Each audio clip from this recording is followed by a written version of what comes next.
Warframe. It's an open world game, action adventure game, looter shooter, MMO, dating sim, role-playing game, and fashion designer game. Has an amazing cinematic story, and on top of all of that, it's my personal favorite, and I will never not recommend this to anybody. I first started playing around 2016 when the War Within quest was added, and Warframe has grabbed me by the balls and hooked me ever since. The game is simply addicting.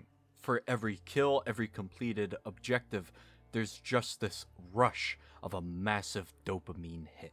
From the way you move, shoot, slice your enemies into many pieces, and much, much more, the game just knows how to keep your attention and make you feel like you just did something badass. My one piece of advice I would give to anybody starting Warframe is not really to look at the shop. It'll give you the wrong sense of how the game works. You will be shown all this stuff that you can just purchase with premium currency. Take the Warframes in your arsenal that you'll see when you scroll down, for example. You could eventually just get all of that for free, whether it be through trading the parts you grinded for the premium currency, or just grinding for those parts yourself. You can do it for free.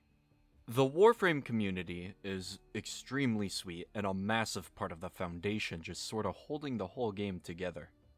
What I have up right now is an image of an interaction I had, of someone who refused to charge me the normal price. They insisted that I pay less, because they just felt like it was the right thing to do. They didn't want it to be that expensive for me. They said it shouldn't be that expensive for digital goods. And I tried offering to, give him the actual price, but he just wouldn't take it. He's just too sweet. So shout out to you, man. You're a goat. On the other side is the devs, which always interact with the community, always doing live streams, just like they play their game. And I feel like that's like a breath of fresh air, which I remember someone saying in another video about Warframe. I'll put that up because that sort of inspired me to make this video as well. And when he said that, it really did resonate with me. I was like, yeah, this is possibly the best group of devs that really love their game. And it shows. It really does. They know what the players want, because they are the players. And I find that to be really rare to find these days. Now, we're 3 minutes into this video, so what is Warframe? What do you do? Well, to simplify what you would do, I would say you kill things. A lot. A lot. You get resources from the enemies that you've killed, and you can craft better gear and characters with that.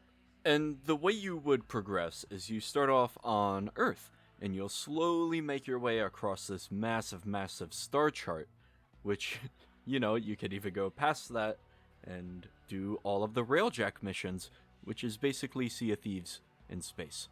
Did I mention there's Sea of Thieves in space? I did now. There's just, so much meat to, get through, There's so much to the game, so much substance. It is not all style. And I find that to be amazing, because the game's been going since 2013 and shows no signs of slowing down.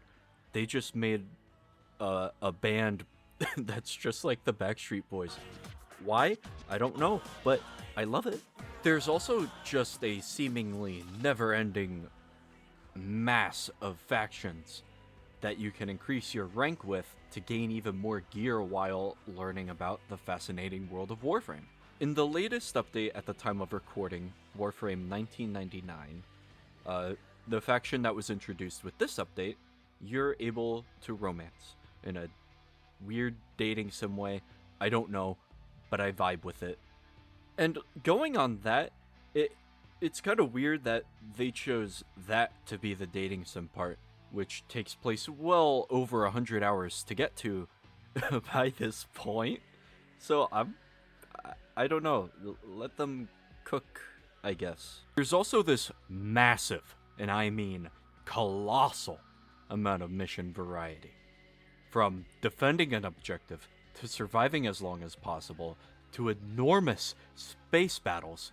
The one where you save the hostages that everybody hates, hijack, which everybody hates, and killing everything that moves. So, yes, from all of that, you can gather there's just a shit ton of things to do in this game, and it's great. It's a great time sink, and it's free. You know? So, what is my personal favorite thing about the game? Well, I really like the social aspect. The game will sort of try to steer you into like communicating with people. Like, they lock quite a lot of things behind clan content, meaning you gotta join this group of people and work together to like grind for stuff for your essential base. Another social aspect that I brought up earlier would be trading, where, you know, if you want to get stuff for free, you can just grind and then trade for the premium currency. And that's a great way of getting it that a lot of people do, so you can then buy cosmetics or just skip a grind for something you really, really hate. All in all, this is a game that means a lot to me and a lot of other people. It's a great game. It's very fun, very addicting, and I'm only wishing the best for it, and I'm happy that it's still gonna keep going on and keep going strong. It's just a really, really great game, and who doesn't love those? I try